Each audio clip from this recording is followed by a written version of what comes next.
Hey YouTube, Diesel Dan Peters here again. So by now you guys might have seen these two projects that I picked up. That one right there is a 2004 Polaris Sportsman 500.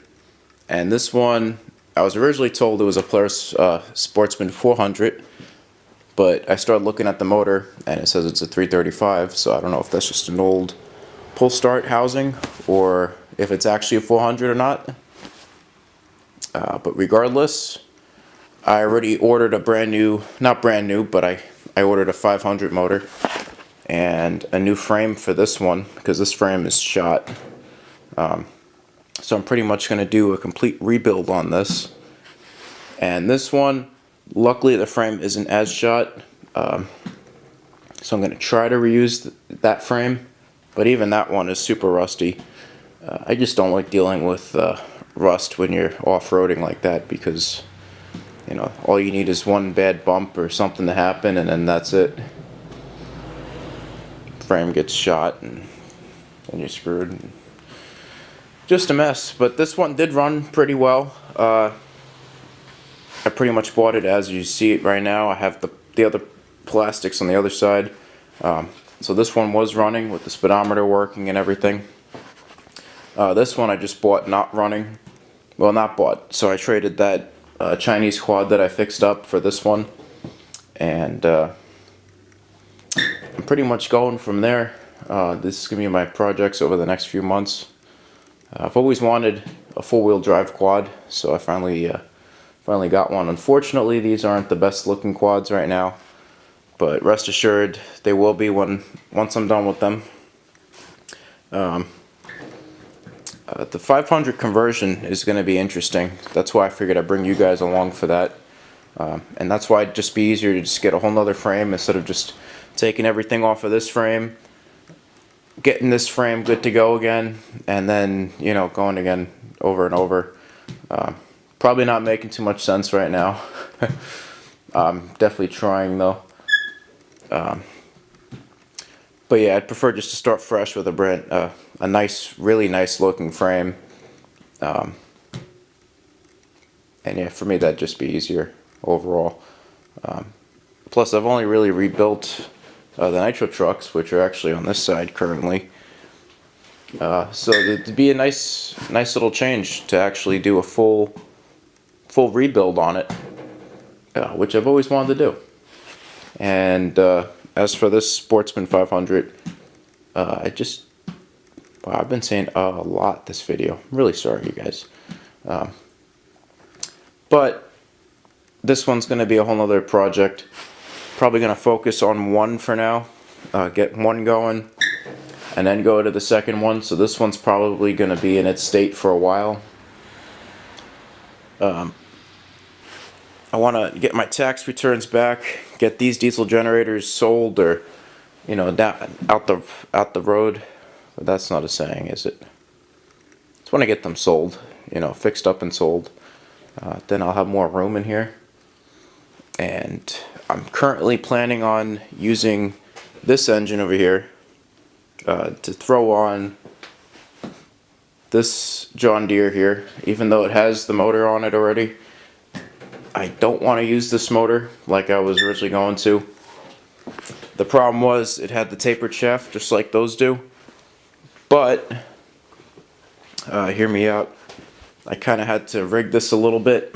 So this is still a tapered shaft, but I actually grinded the shaft down to the point where I could fit the adapter that I bought to make it a straight key. But the problem was when I ground it down, I didn't grind it perfectly even, so this entire thing just wobbles, and it works for now. You know, don't get me wrong, it definitely works, but I don't want to keep it that way. I definitely don't want to keep it that way. So that's going to be the next step. I'm going to end up just completely taking this motor off and putting everything that's on this motor on that motor. But before I even do that, that's why I'm not going to work on this one quite yet. I'm going to convert this to the actual straight key shaft, and it'll make it way easier to throw on that one. It'll be a 1-inch key. It'll fit perfect, and hopefully everything will go smooth from there. And I won't have any more wobbling shafts or anything like that. But this video wasn't really entailed for that. It was for the two Polaris Sportsman, soon to be 500s, right? That one's a 500. This will be a 500. And I'm pretty sure this is a high output 500. So I've never really dealt with a high output engine, so I don't know how it's going to feel. Most of my quads have been, I think the biggest one was the Raptor 700, but even that, you know, I've never had like an actual utility quad that was four-wheel drive, and I'm excited to see where these projects go. I don't know what I'm going to do with the plastics yet, if I'm going to wrap them or if I'm just going to paint them with Rhino liner. Or, I mean, these plastics are pretty shot.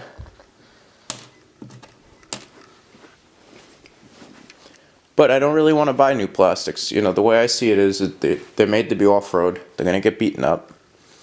I do want to make them look newer, you know, and nicer. So where I go with that, I don't know yet. Maybe I'll just Rhino line them, like I said. But who knows? We'll have to see where that takes me. If I do Rhino line them, I'm going to do them correctly. I'm going to use the actual spray gun, like I did with my a few of my previous vehicles. And yeah, I'm going to go from there. I think it would look pretty cool if they were Rhino lined. Maybe it's just me. But then I wouldn't have to worry about the plastics anymore. And they would look pretty good, I think. I don't think it would look bad. And I already ordered a tune-up kit for when that 500 comes in. It didn't say whether it ran or not, so it's kind of a gamble, but for less than $300, I think I paid $250 for the engine, and then I paid, how much for the frame? It's right about $300, I think, free shipping. So far I have, you know, a little bit of money into these, but I think it'll be worth it. I mean, considering this quad retails for like $2,000 to $3,000. I looked it up. Both of them, I think this one was $2,200 for a dealer trade-in, and this one was $2,500. You can correct me if I'm wrong, but it was right around there. So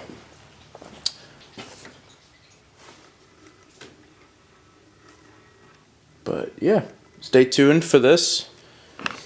I also have one more update to give you guys. I think I'm going to call this the Polaris Sportsman 500s updates and pit bike. So I already ordered all the stuff for this little tiny pit bike. Besides the brakes, I didn't realize that the brakes were detached. So that'll be a whole nother something I gotta go into, but I got this with the Polaris Sportsman 500. So I figured, why not? I'm gonna probably just fix this up, have a little something to ride. And surprisingly, I guess because this is the slightly higher bike, I actually kind of fit this. So that's why I kind of like this thing. It's kind of like a Kawasaki 70 or an 80. You know, like one of the smaller ones, or even a 60. An 80 might be a little bit pushing it with how big it is. But this got a 90cc engine that was swapped into it. And we're going to go from there with this one. We'll see how it does. Tires aren't the greatest or anything, but I got it for free. So I said, screw it, why not? I'm going to fix this up. And hopefully I have a pit bike for under $100, which would be really cool.